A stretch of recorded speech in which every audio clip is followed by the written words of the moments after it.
guys, what's up? Welcome back to yet another fun week here at Miami Spatula. I'm your host RJ and let's get baking. Now for this week's Baking with Miami Spatula, we're making something that is incredibly simple but super delicious. And I'm sure you've already read the title because you're smart like that. And yes, we're making a chocolate molten lava cake, or a chocolate fondant if you're French. Now this recipe, it looks fancy, but trust me, it is super easy to make. It's very straightforward and you get that perfect gooiness from the center. So I'm going to show you exactly how to do that. Let's get started. Now before we actually jump into this recipe, make sure you have subscribed to the channel. So if you haven't already, make sure to hit the subscribe button. Don't be a ghost watcher and make sure you subscribe to the channel. And if you do enjoy this video by the end of it, make sure to give a thumbs up. It really does mean a lot to me. I quite like it when I see you guys enjoying this video. So make sure to give a thumbs up and leave a comment. Let me know what you think of the recipe, or if you're excited to try it. If you've tried it, never tried it, let me know in the comments and I would love to chat with you. Okay, now that that's all out of the way, let's get started with making our chocolate fondant.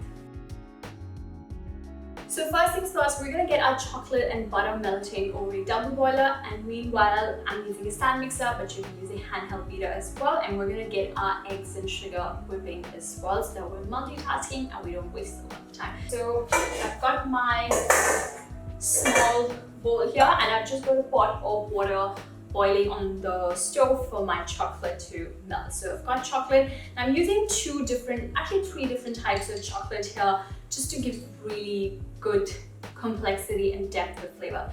This is a pure chocolate dessert. Like, the flavor of your chocolate really plays a very important role in the final flavor of your product. So that's why super important to not cheap out on the main ingredient, which is the chocolate, and use primo quality or just really delicious tasting chocolate, because you don't want your fondant cake to taste bad, right? So you want to use with really good quality chocolate. So I've got three different types here, just to show you.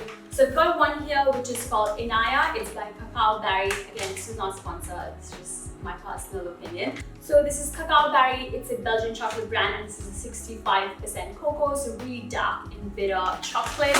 Then I've got another one that is Jivara. This is a French brand called Valrhona. Very top quality chocolates that you can find. It's a little bit expensive, so I wouldn't recommend it for like everyday purpose, but especially when you're making a chocolate dessert, it's a good idea to splurge a little bit. So I've got Valrhona here, and this is Jivara, which is a 40% chocolate. So this is a milk chocolate, really creamy, really smooth tasting, so that sort of offsets the bitterness of the chocolate a little bit. And then lastly, this is empty, but I just saved the wrapper. Also Valrhona, and this one's called Manjari. It's a 64% dark chocolate.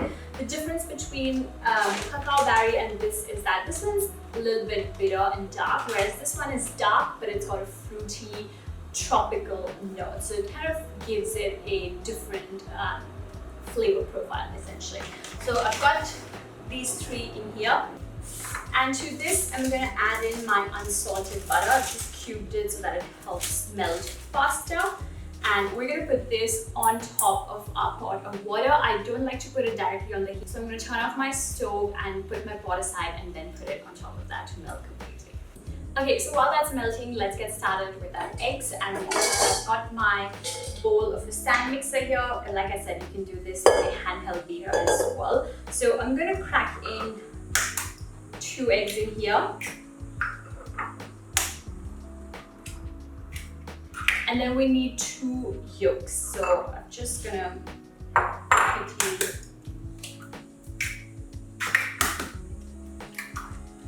this is the fastest way of separating eggs personally. So you crack it in and you gently lift up the yolk out of your whites.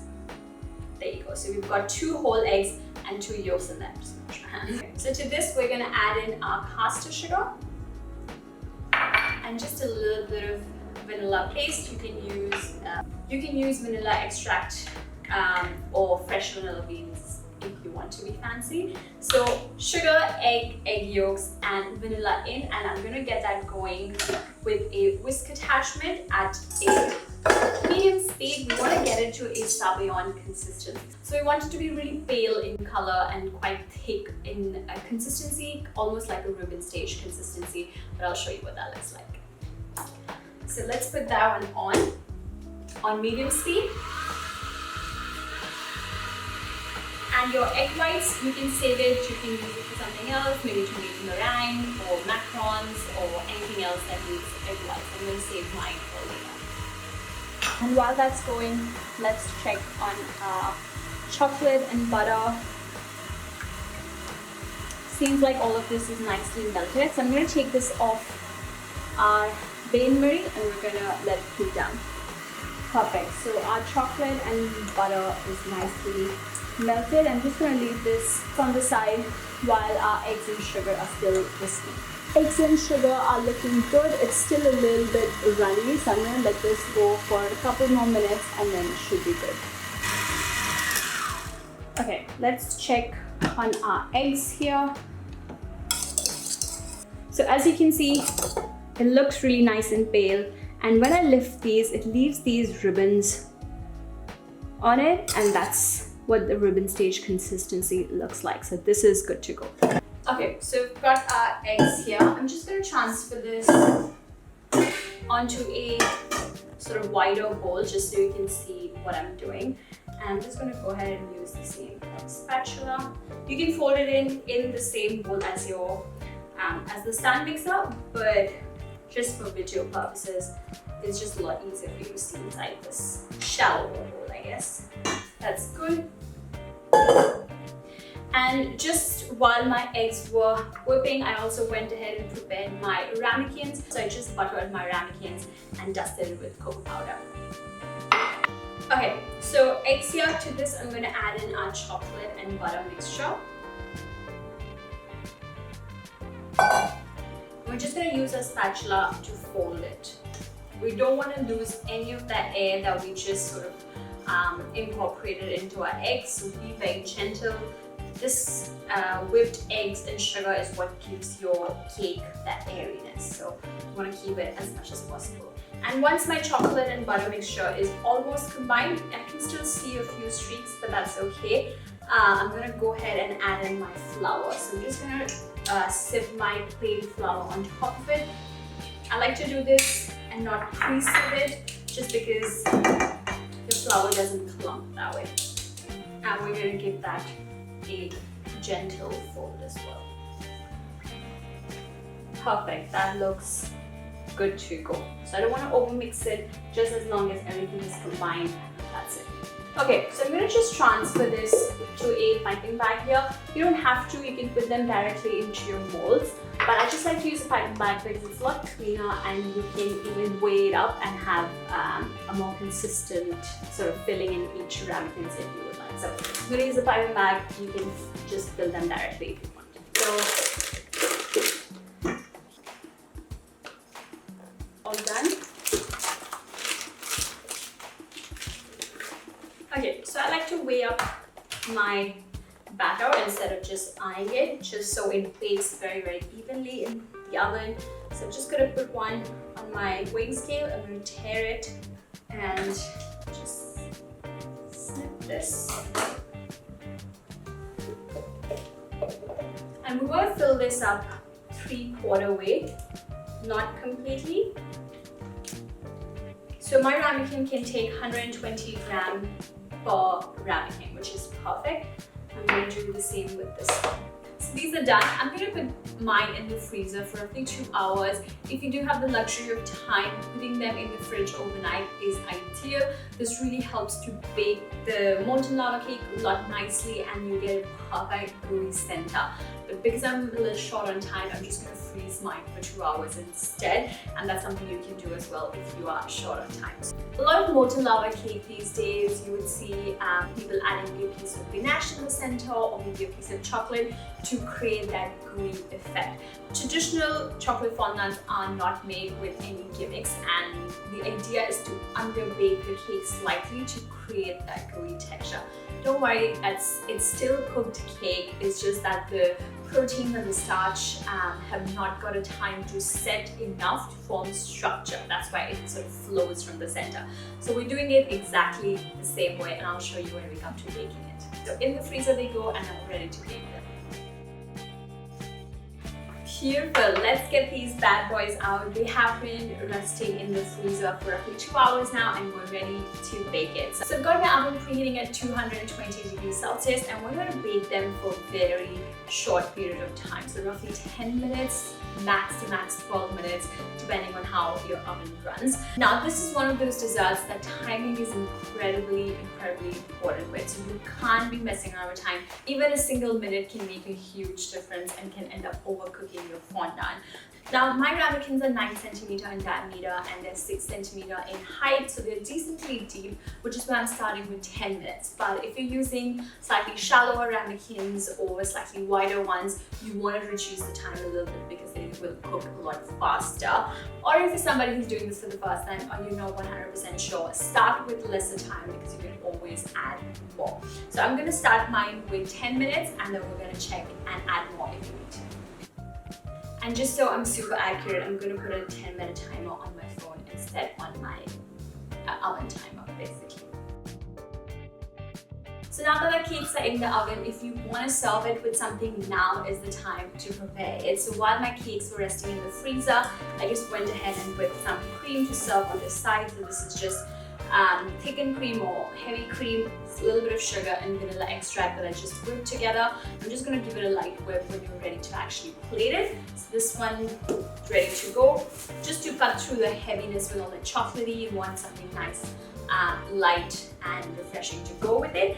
And speaking of refreshing, I've also just cut up some strawberries, just into quarters, added a little bit of sugar, like barely any sugar, and just a little bit of balsamic vinegar, and let them sit for, it's been half an hour now, so just let them sit, and you can see the juices are starting to come out. So this is good. Balsamic vinegar adds a really nice acidity to the strawberries, and strawberries, balsamic vinegar, match made in heaven with some cream and chocolate. Ah, delicious. You can't go wrong with it. So I'm going to serve these once my cakes are done. And our lava cakes are out of the oven. Look at how beautiful they look. So mine took exactly 10 minutes. And the way you tell them is, if you have a look at it, the edges are all nice and puffed up and they are dryish. Whereas if you look at the center is, you know, it's not super wet. Like there's not like a very prominent wet patch you can see, but it's still a little less puffy than the rest of them. There's a very slight sort of coloration you can see that's a little bit darker than the outside. So that's exactly what you're looking for.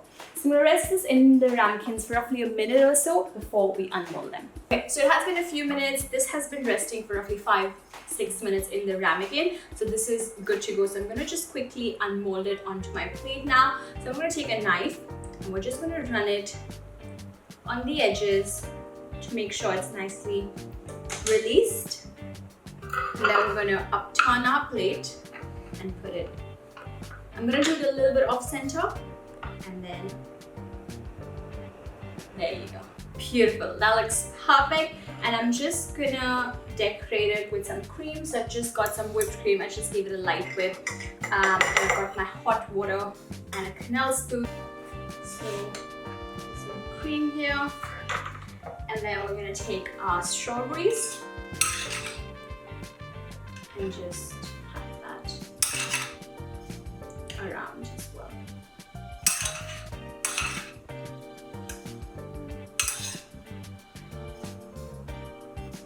You can go a little bit heavy with the strawberries because they add a nice contrast and refreshingness to the whole thing. Juice in here or not, and that is it. Look at that.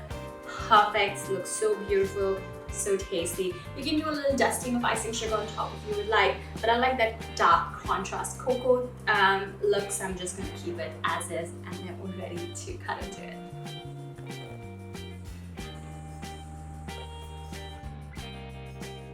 It's time for the moment of truth. Let's cut open this bad boy.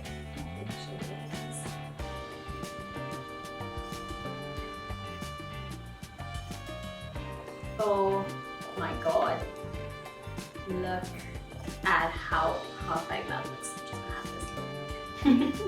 Okay, let's do an actual taste test. It is so hot here. I'm incredibly like sweaty and dying, but I'm just gonna have this. Gonna have all the elements.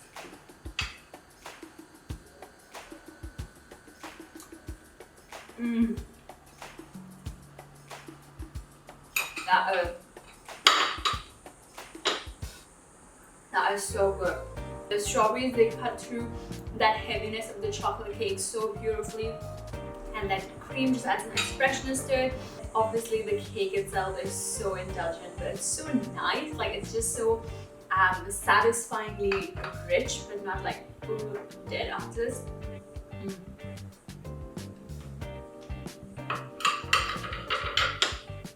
That is too good. Well, there you go. That's how you make your chocolate fondant or a molten chocolate lava cake with no gimmicks.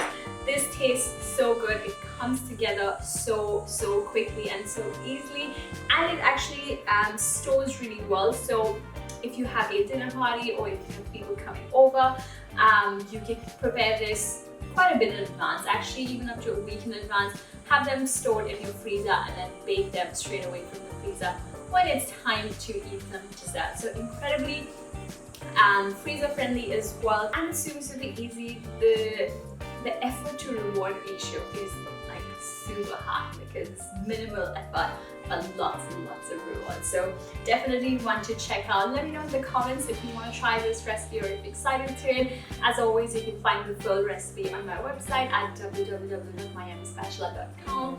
I will leave a link in the description box so you know where to head and check it out. So leave a comment and let me know what you think. Give it a thumbs up if you did enjoy this video, and if you haven't already, you know what I'm going to say.